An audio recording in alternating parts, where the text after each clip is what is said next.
Welcome back to elmagorecaps. Like and subscribe for more amazing recaps. This is the story of the adventures of a dysfunctional party trying to survive in a fantasy world while clumsily attempting to save it. It begins with Kazuma, a recluse gamer, heroically saving a schoolmate from being hit by a truck. Instead of dying, he wakes up to find himself face to face with a blue-haired goddess named Aqua. She informs him that since he has died, he can choose to go to heaven and spend eternity sunbathing without experiencing earthly pleasures again, be reborn as a baby in another world, or restart his life in a world where he can defeat the Demon King and become humanity's greatest hero. Initially reluctant, Kazuma changes his mind when Aqua mentions he can bring anything with him to aid in his mission. After recalling that this spoiled and scantily clad goddess mocked him for dying of fright rather than being run over by a truck, Kazuma decides to take her along to defeat the Demon King, thinking that with a goddess by his side, the task would be much easier. Upon arrival, Aqua panics, but Kazuma, with years of experience in MMORPGs, feels confident and quickly heads to the nearest guild. However, his confidence wanes when the receptionist informs him that they need to pay an entry fee to become adventurers. Aqua then decides to ask a priest for money, who helps them, but not without mentioning that he's doing it because he remembers Aqua being subordinate to his goddess, which her obviously disagrees with. After being tested by the guild, Aqua becomes a priestess due to her exceptional magical talents, while Kazuma becomes an ordinary adventurer because he is mediocre in everything except luck and intelligence. Everyone is interested in Aqua's potential, and no one cares about Kazuma. In the following weeks, a new routine begins for them, filled with manual labor, party but no missions, as all the monsters near the city have already been defeated. As Kazuma watched Aqua sleeping in the middle of the hay, he reflected on how the earthly labor laws, such as minimum wage, were lacking in this medieval world. After she woke up, in the midst of the afternoon, they decided to embark on their first mission, hunting down 5 giant frogs. Kazuma was used as bait while Aqua stood at a distance, laughing at him until the frog went after her instead. After much effort, he managed to rescue a traumatized Aqua from inside the creature's mouth. In the evening, at the guild's tavern, they recruited their first member, an eye patch-wearing lowly named Megumin, who could barely stand on her own. It didn't take long for her to showcase her full potential by casting a meteoric fireball on a giant frog, creating a crater in the ground and collapsing in weakness due to exhausting her magical power. Soon after, both Megumin and Aqua found themselves in the frog's mouths once again. On the way back, the fire mage admitted that the only spell she could use was the fireball, and she could only use it once a day. The truth was she could learn other spells, but she maniacally refused to do so. Kazuma tried to get rid of her, but she insisted on working for free. The only thing that mattered to her was using her fire magic, and no group would accept her. He continued attempting to shake her off, but a group of nearby women was horrified to hear that a man was trying to abandon a little girl in the middle of the street. Fearing legal consequences, Kazuma reluctantly accepted Megumin into the group. After collecting the guild's reward, he began searching for a new mission, only to be interrupted by a blonde woman in armor named Darkness, who identified herself as a crusader and asked to join his party in a very particular way. She inquired about why the other members of Kazuma's group were covered in mucus, and as he explained, the blonde girl's breathing became increasingly chaotic. Realizing that she might be a bit too crazy, he listed the deficiencies of his group and suggested she find another one. However, this only fueled her desire to join the party even more. Darkness admitted to being very strong but incapable of landing her attacks, yet Kazuma denied her request. Another girl approached and offered to teach Kazuma a thief's skill since he was struggling to find something useful to learn with his limited skill points. They went outside the tavern, and she began teaching him the skill, theft, which allowed him to steal anything from his opponent. After some thought, he decided to use the skill to steal her underwear, and spun them in the air with the expression of someone who had just won the lottery. Back in the tavern, Aqua asked if he had learned the skill, and while mischievously attempting to demonstrate, he accidentally stole something from another group member, probably because Aqua didn't wear that type of clothing. After witnessing all of this, Darkness was once again rejected by Kazuma, making her even more excited to join the group. He explained to her that his personal mission was to defeat the Demon King, and a crusader like her would suffer at the hands of such a creature. However, she said that experiencing an erotic fate at the hands of the Demon King was any crusader's dream. Suddenly, an army of flying lettuces was heading towards the city, and all adventurers rushed to defend it. In the moment of greatest need, Darkness heroically used her body to block the lettuces' attacks, saving the adventurers and earning the admiration of almost everyone. Seeing this, Megumin took the opportunity to use her fireball and defeat the flying lettuces, throwing Darkness away in the process. Later, while everyone was eating, Darkness asked once again to be accepted into the group, and Kazuma finally agreed, with the condition that he could scold her if she misbehaved or slowed down the group in any way. After the surprise mission, Kazuma became somewhat wealthy by successfully defeating numerous lettuces that turned out to be cabbages. However, the same couldn't be said for Aqua, who ended up capturing the wrong vegetable and was now desperate for money. After Kazuma lent her the money to pay off an enormous debt with some shady adventurers, he found himself once again broke. While Darkness was eager to face strong creatures that hit hard on the next mission, Megumin couldn't wait to defeat weak creatures so she could test her new staff, and Aqua only thought about money.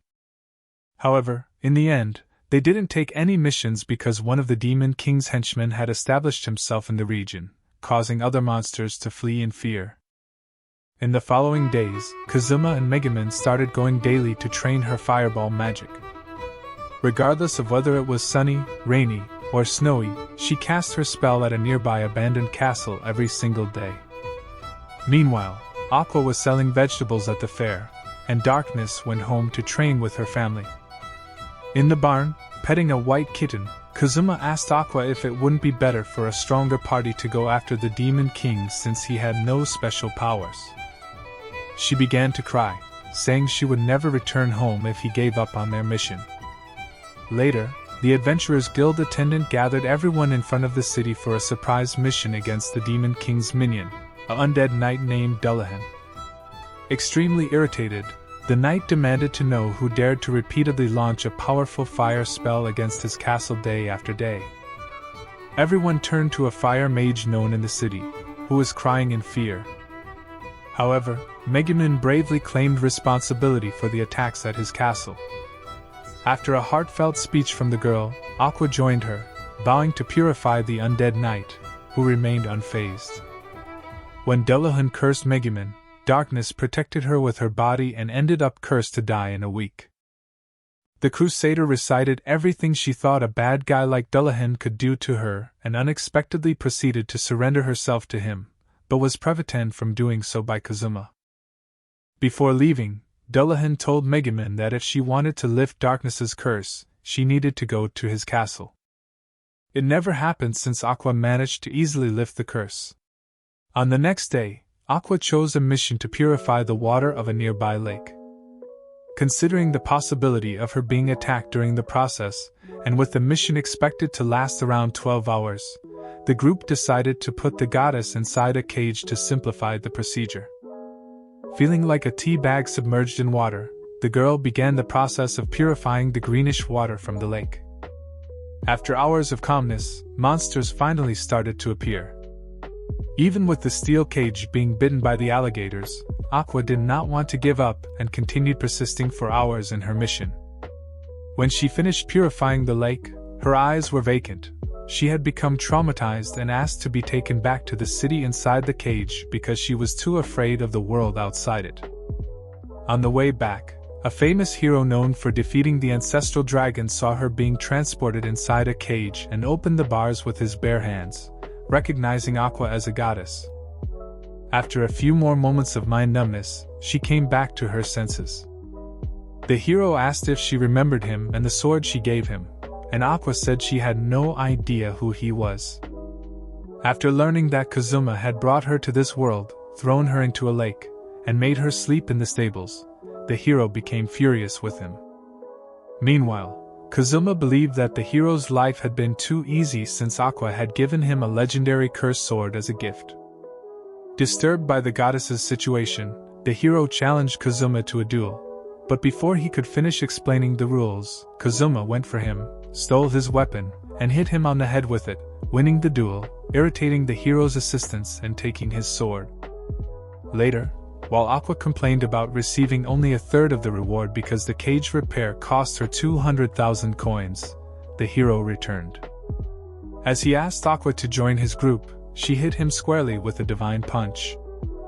Calmer, the hero asked Kazuma to return his weapon, but the young man claimed to have already sold it to someone else, sending the hero away.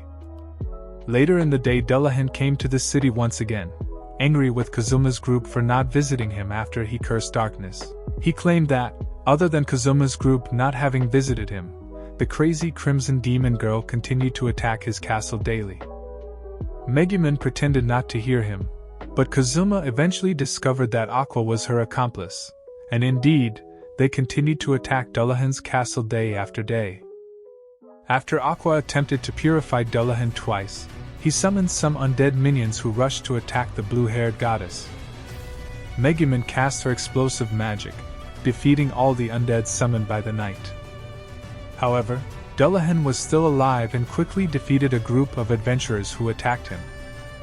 After this, Darkness decided to face him and, as always, enjoyed every blow received in battle but didn't land a single hit. Kazuma asked Aqua to attack the knight with a water spell, and after she invoked an enormous flood, he managed to grab the undead knight's head and played football with it alongside the other adventurers while the goddess finally finished purifying Dullahan. This mission yielded 300 million coins for the group, but all the money was used to repair the damage caused to the city by Aqua's spell. The next day, after waking up with frozen eyelashes, Kazuma was even more desperate for money than usual and decided to take a supposedly simple mission: defeat some snow spirits. Aqua brought some glass jars to capture the spirits, and use them as a mini-fridge, while Darkness decided to go without armor. When everyone began hunting the spirits, Megumin had the idea to use her magic to finish them off quickly, but ended up awakening the Snow Shogun, the boss of the snow spirits, who immediately attacked Darkness while Megumin pretended to be dead with her face buried in the snow. Aqua prostrated herself in adoration to the Snow Shogun, telling Kazuma that if they did this, the spirit wouldn't attack them. However, Darkness had a different idea. Kazuma pushed her head into the snow and forced her to bow, causing a classic Darkness reaction when forced to do something she didn't want. However, because he forgot to release his sword, the Shogun severed his head, and Kazuma once again woke up where he first met Aqua, encountering a violet-eyed goddess who welcomed him and said she could make him be reborn in Japan if he wished. After recalling, with tearful eyes, several terrible moments he had experienced in the past few weeks with the girls, he accepted the goddess's offer.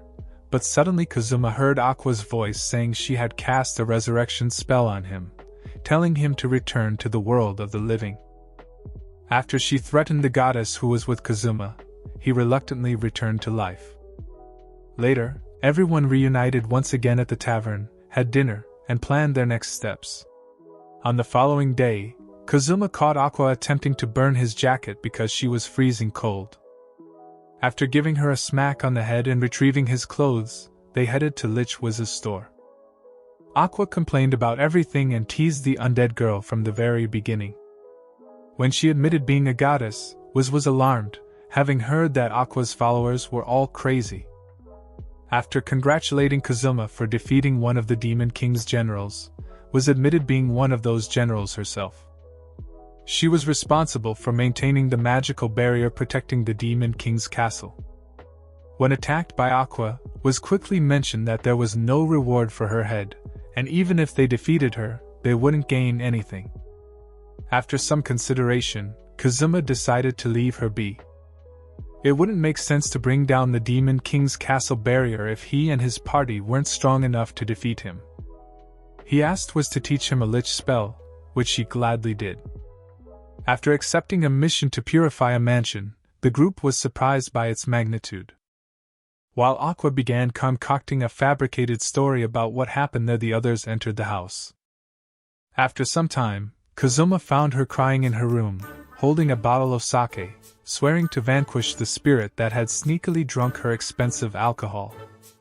In the middle of the night, Kazuma was visited by a pale doll and soon discovered that the house was filled with these strange spirits. He tried to hide in a closet with Megumin, while darkness grabbed a kind of mop as if it would help her somehow.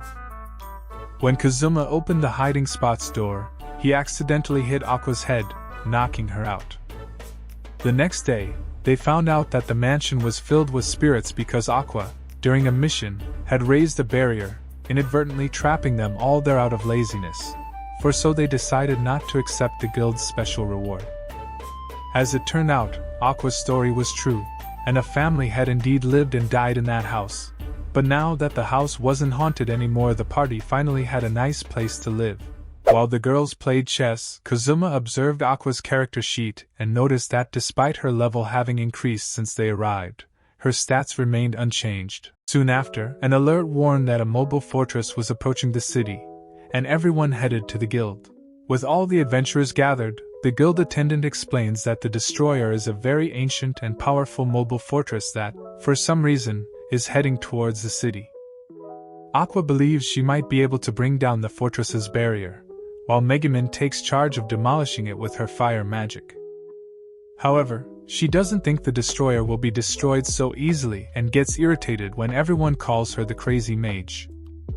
Wiz joins them, stating that she will try to help in any way possible.